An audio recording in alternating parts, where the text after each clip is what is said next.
Usually look at a commodity chart and, assume things like interest rates or supply chains or global politics are driving the line up or down. Right. You expect hard, tangible data. Exactly. But what if the data driving that line isn't coming from the Federal Reserve, but from a solar transit millions of miles away? Is wild. Welcome to today's deep dive. We're looking at a course introduction called Financial Astrology for Gold. We're basically exploring how some traders are actually attempting to use celestial events to predict the direction of gold prices. Well, it sounds like science fiction, but the practice actually has deep historical roots. To grasp how someone actually trades on this, you really have to accept the underlying premise of this specific course, which is that gold isn't just a metal. Right. Historically and symbolically, it's intimately tied to the sun. Okay, let's unpack this. If gold is symbolically linked to the sun, then the assumption is that to track the price of gold, you just, track the sun. Basically, yeah. And the source talks a lot about these solar transits. Yeah, so a solar transit, at least in this context, is simply the sun's apparent journey across the sky, through different astrological signs. And also its shifting geometric relationship to other planets. So as the sun moves, its influence shifts. Exactly.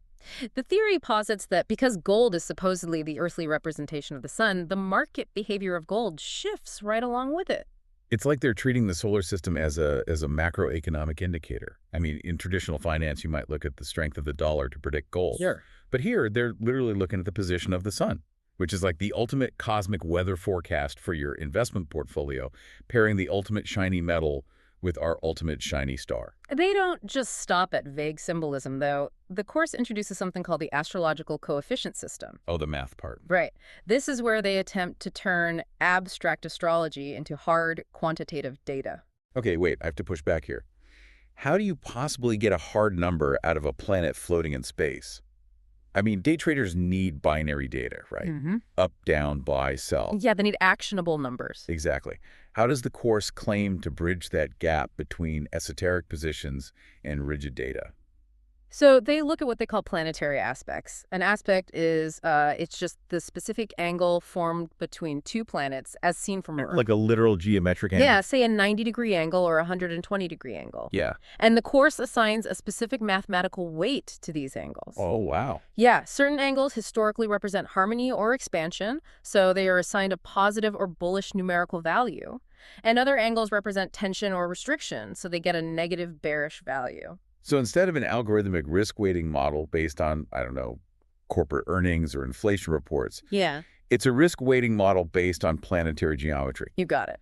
They take an angle, say a 90-degree square between the sun and Mars, assign it a negative value, and just call that bearish pressure on gold. That's the underlying mechanism. They basically tally up all the coefficients for a given day to calculate the net astrological pressure on the market. So what does this all mean for the actual person taking the course? Like once you have this daily net score, what is the actual output? The actionable output is building a financial astrology calendar because planetary movements are, entirely predictable. Right, the orbits don't change. Exactly. So a trader can calculate these coefficients months or even years in advance.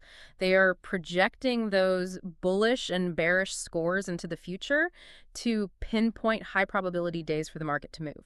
So you're basically mapping out entry and exit points on a timeline. Here's where it gets really interesting. It is such a fascinating paradox. It really is. You are taking the ancient mysticism of astrology and subjecting it to the highly structured algorithmic discipline of modern quantitative day trading. Yeah, you're essentially swapping out a Bloomberg terminal for an ephemeris. I love that. And, the ultimate goal is actually to remove human emotion from trading.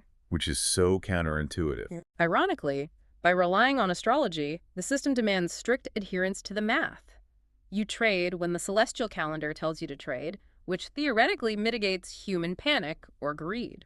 It's an incredibly striking concept. Just attempting to merge the ancient symbolic power of the sun with the calculated numerical risks of the modern gold market. It definitely forces you to think about what really moves markets. Which brings up a thought to leave you with. Financial markets are notoriously driven by collective human psychology. Oh, 100%. So if enough traders start relying on the exact same cosmic weather forecast, like mapping out the same astrological calendar to buy and sell gold, Does it even matter if the planets actually influence the metal? That is the million-dollar question. Right. Or do they end up moving the market simply by creating a self-fulfilling prophecy among everyone looking up at the stars?